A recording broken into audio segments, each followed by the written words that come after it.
Hi, everybody. Welcome back to the GEO Show, episode 5. We've got some great stories to run through today, so let's dive right into it. I'm your host, Paris Childress from GEOforge, and I do hope that at some point you will have a look at GEOforge for your AI visibility needs. So story number 1 is about ChatGPT Ads. Very recently, ChatGPT Ads has added view-through conversion reporting with a one-day view-through conversion window, which means that when someone converts after seeing but not clicking an ad within one day, OpenAI is going to report that as a view-through conversion. So people that have done advertising, paid ads, especially on platforms like Meta or other paid social platforms, you're probably familiar with view-through conversions. And I think this is very appropriate for OpenAI and ChatGPT Ads. So OpenAI is clearly now building the measuring stack that's needed for serious performance advertising. That's probably going to even muddy the waters further when it comes to attribution, because you will certainly have a case where you have, let's say, one conversion that is claimed as a last click conversion from your Google Ads paid search account, as a view-through conversion from, let's say, from Meta or maybe even from LinkedIn ads, and also as a view-through conversion from OpenAI's ChatGPT Ads. So as always, we always recommend that you ask that lead when they come through the door in that first form that they fill out, how did you hear about us, and ask them to select among a few options, one of those being AI chatbot. And it's not perfect, but that will give you a directional sense for your ROI in your investment in GEO or AI search. Let's move on to the next story. GEO is becoming a dedicated in-house growth function. We have now seen Cisco Careers has an ad, a job ad that's posted with the title SEO/GEO Content Strategist, whose remit includes establishing its generative engine optimization, GEO, and search engine optimization, SEO, content practice. Also, we have seen and observed that Replit is recruiting an AEO/GEO/SEO lead tasked with growing AI referrals, winning citations, running experiments, and tying AI visibility to signups and to revenue. So we have clear evidence now that large enterprise companies like Cisco are hiring for GEO roles with GEO in the job description. And it is interesting now how many slashes there are, because we're still trying to decide among the acronyms here. But Cisco's job ad has SEO/GEO content strategist, which you could argue is actually 3 roles in one.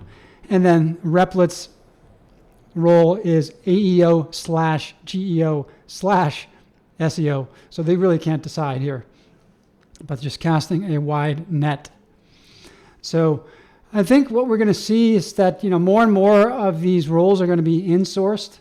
So for those of you who are agencies that are listening, just be aware it's similar to in-house SEO roles that sometimes compete with agency engagements. All right, the next story is a field test gives one of the clearest warnings yet about JavaScript-heavy sites. A 41-day test across roughly 1,000 pages logged 30,180 bot requests. Googlebot and Google Other traversed JavaScript-injected links. GPTBot, ClaudeBot, Perplexity, and other tested crawlers researched 0 pages accessible only through those links. After the links were converted to HTML, GPTBot discovered 250 pages, the first within 48 hours.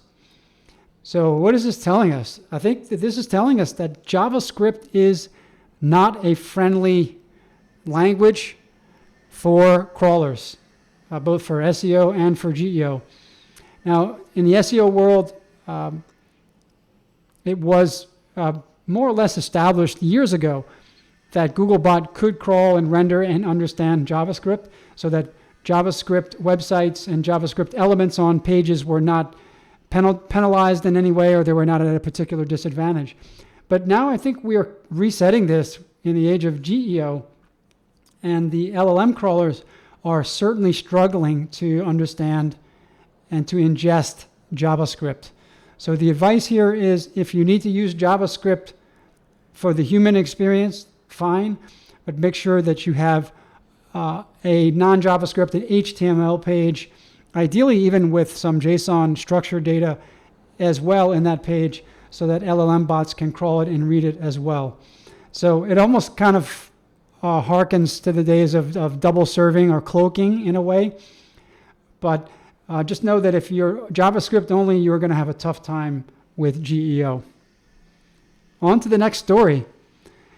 We have a new entrant that we're watching in the GEO software space, and they are collapsing monitoring and execution into one single product. So the company is called Surva, Surva.ai, and in their newly updated documentation, they describe a single platform that spans ChatGPT, Perplexity, Claude, Gemini, and Google AI overviews, with visibility tracking, competitor analysis, answer gaps, organic search data, content generation, and referral measurement. So this is a full workflow of monitor, diagnose, and draft content. So this workflow, I know in a previous episode we talked about how AI search visibility tools that are reporting only, read only, are quickly becoming commoditized, with even new entrants that are offering it entirely for free. But now we're also moving towards the commoditization of the fully integrated workflow, the more vertical workflow, where it's not only about monitoring your share of voice and your AI visibility and diagnosing it, but it's also about doing something about it, taking action with targeted content production. Next story. Fresh analysis reinforces that AI search should be organized around tasks, not keywords.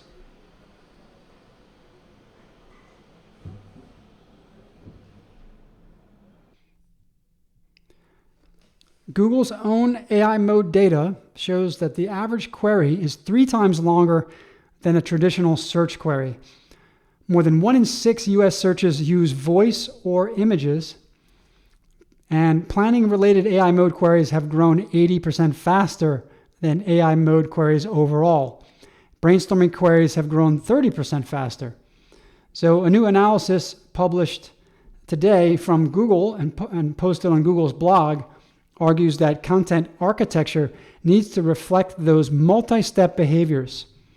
So this is interesting now, because we're no longer trying to get a page ranked for a single query, but we're anticipating a longer journey with an initial prompt followed by follow-up prompts or follow-up questions in that conversation.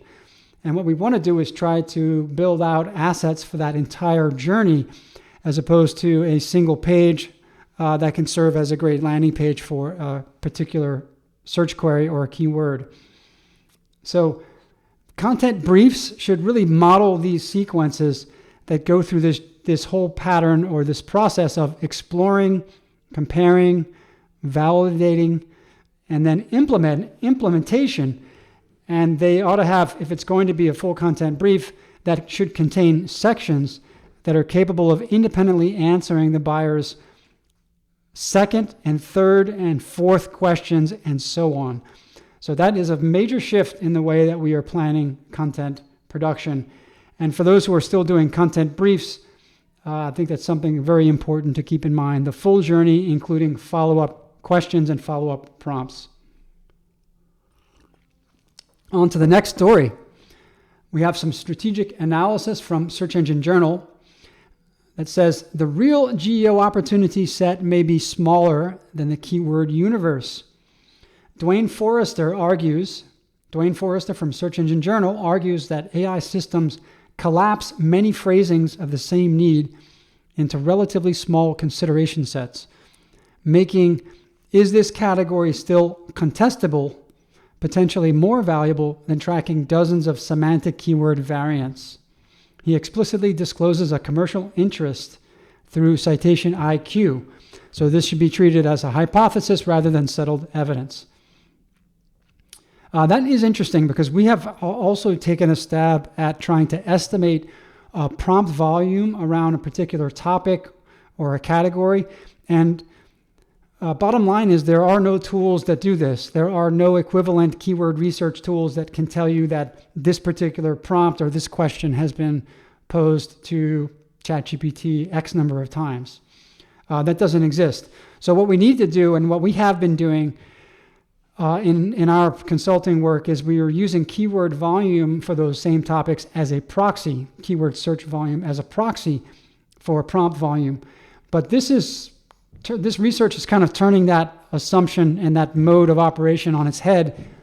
And I think rightly so, because a lot of keyword queries, it does make sense that they're collapsing into longer phrases, so that if you have a keyword that has, 5,000 searches per month, you can't just convert that into a question and say that this is now a prompt that has 5,000 queries or prompts per month.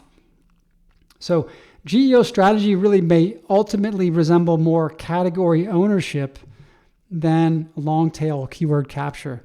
And that is a very, very different mindset.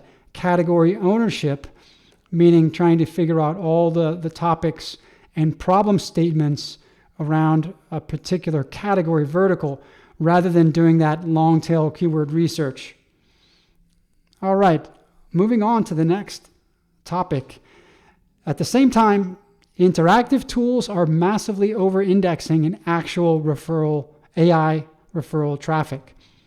Studio Hawk's Lawrence Hitches analyzed 1.2 million AI referral sessions across 600 plus businesses and found interactive tools, templates, and calculators earned 7.5 times their share of AI traffic relative to how many such pages existed overall. How-to content, definitions, comparison pages, and guides also over-indexed. Standard blog posts, not surprisingly, under-indexed. So the tools are not dead. I know that in a previous episode we talked about that AI Mode and AI Overviews from Google are now building their own interactive tools right into the answer. But still, these tools are over-indexing on their share of AI referral traffic. And so they are still a very good idea to invest in building. And now building these interactive tools is easier than it's ever been with the dawn of vibe coding and tools like Lovable and Replit, and of course, Claude. All right, moving on to the next story. Gemini citation behavior looks radically less stable than traditional rankings. This is not a big surprise. Steady Demand analyzed 14,472 citations from 1,487 local queries across 50 U.S. metro areas. Nearly 60% of Gemini citations pointed to businesses' own websites, but repeated identical queries shared citation sources only about 40% of the time. Google returned the same top business only 7% of the time versus 90% for Google's local pack. Gemini and ChatGPT cited the same domains only 8% of the time. So this is about local search, and this is how local search translates to AI search visibility. And what we're seeing here is that there is very little overlap between getting ranked in the classic Google local pack, which is the maps results, and having your business cited in Google AI overviews. So just because you are ranked in the local pack, and maybe you've been there for a long time and you have a solid position there, that is no guarantee that you will be mentioned and recommended accordingly in AI overviews as either as mentions or as citations. So as always, we should think about AI ranking more as probability distribution rather than something that is deterministic. Next story. First-party Search Console data can look spectacular while producing essentially zero human traffic. I don't know if some of you have seen this. We certainly have. Ivris Tech reports 2 pages that have accumulated 542,615 Google impressions at an average position of 3.6, but only 7 clicks between March 19th and August 11th. Queries of 7 words or more generated 414,350 impressions, but only 8 clicks. Crucially, these authors explicitly say that Search Console cannot prove that these impressions have came from AI systems or synthetic agents or rank trackers or Google testing or any other machine activity, but those cannot be ruled out.